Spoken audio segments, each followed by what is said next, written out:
Hello and welcome to a very special episode of the Joel vs Arthritis podcast. I am here in Milan in Italy for the EULAR 2023 Rheumatology Congress. It's the first time I've ever been to EULAR, so before I go on any further, just a big thank you to all the people over the last few months that have reached out and offered to help get me here. Really do appreciate it, and I'm not going to thank them because I don't know how many of them sort of wanted to be public about helping me, but I really do appreciate anyone listening to this that was part of getting me here today, guys. I really do appreciate it, and that also goes for all the people that follow and support on social media as well. So to cut to the chase, because I'm mad, decided wouldn't it be great to do a day one at EULAR and day two at EULAR and report on basically, what I found from a patient perspective and how things have been going from an advocacy perspective. Just try and give a little bit of insight to those of you at home that might be interested in the direction things are going. I should probably point out at this point, I am just one person and there are hundreds of sessions and I can only get around a couple a day. So I'm obviously only reporting on the limited sort of view I had. But yeah, just some takeaways. So first and foremost, my main goal here over the next few days is to raise awareness of psoriatic arthritis awareness project that I'm doing with IFBA, to basically raise awareness of not only psoriatic arthritis and its issues and the way people feel and live and experience it, but to make people aware of the new GRAPPA treatment guidelines and treat to target and how that could improve outcomes not just for the medical community but for patients as well. I should probably say at this point as well, guys, I'm not going to edit these because of the timing, because I'm very tired. My knees are on fire at the end of each one of these days, walking miles. These are just going to be completely warts and all accounts, so I hope that's okay. But that's how we do the Chronic Pain Club show on a Sunday night anyway, so those regular listeners should be used to the sort of warts and all unfiltered approach of this advocacy angle that we do. So yeah, I'm raising awareness of that project, and that's been really exciting sharing that. And the project tagline is "Good Care with Psoriatic Arthritis." Been trying to get across, what matters to the patient. You guys know how much I talk about the whole mental health side, and the impact. Ask me about the impact, not just about the pain or the rash, and this sort of thing. So been really good feedback to that, and I'm really excited. Busy day ahead on day two, sharing that further with a lot more people. So yeah, we're officially sort of launching the project this week.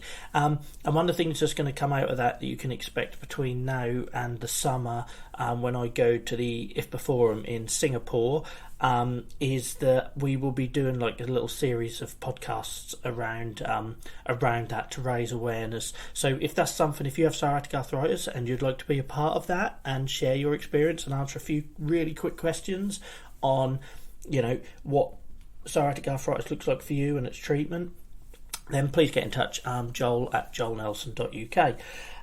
So that was that. That was really exciting, and I'm super excited to share with you guys more on that. But if not, go head over to the IFBA social medias. Either go to their website, or I think it's Psoriasis IFBA on Twitter. I might have got that wrong, but yeah, if you just search for IFBA, IFPA, International Federation of Psoriasis Associations, you will see the project work going on there and the stuff going out over social media all this week.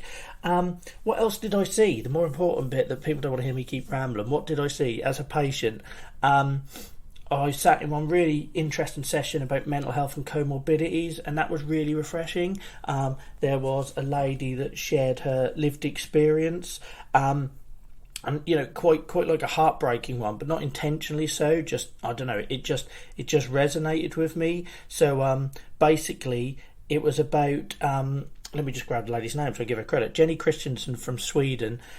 She was talking about how she had sort of developed cancer and how that had been missed, and if the doctors had just listened to the patient, that might have been found earlier, and how Dr. Google beat them by a couple of years, but they had no intention of sort of engaging with her, involving the patient, listening to their experiences. So that was a really powerful one, which hit home with me and many others in the room. There was also basically another presentation about comorbidities, and there was one key message in there that I did put up on Twitter for anyone that follows me at Joel vs Arthritis, and it was comorbidities add to the burden of disease and should form a core part of the management of people with RMDs in routine clinical care with emphasis placed on early recognition, prevention, or treatment. And yeah, that having that comorbidities add to the burden of disease, I think, and it was in bold letters as well. I don't know, that really, I thought to myself, we need more of that. So that, yeah, really good session. And then another part of that session was a project I'd not heard of called Be Free from Keele University, and it was about how they'd used like creativity and co-production to support people with chronic pain and their mental health and to live with it. And again, that was really exciting. And yeah, go check that out. It's Be Free Health, BEE Free Health, all one word on Twitter. I imagine you can find it other places by searching that as well. But yeah, lady who presented that was called Laura Campbell, and yeah, that was really interesting to see how they'd used patients collectively, and right down to, you know, what to call the project, what to call the steps in that project. You know, I thought it was really really interesting, and the main takeaway was that, you know, not everyone's pain is the same, and I think many of us have been sort of trying to get that across for a long while. So that was really good, and then the final session I squeezed in yesterday was it was a bit of a controversial one, because it was, you know, like these things always are. It was about people with psoriatic arthritis having increased, being overweight and increased obesity levels, and it was a study off the top of my head, I think it came out of Switzerland, that basically identified that people with psoriatic arthritis were more likely to be obese, and obviously there's lots of reasons for that, whether it's lack of activity. I would argue mental health comes into that again as well, depression, the way people view themselves.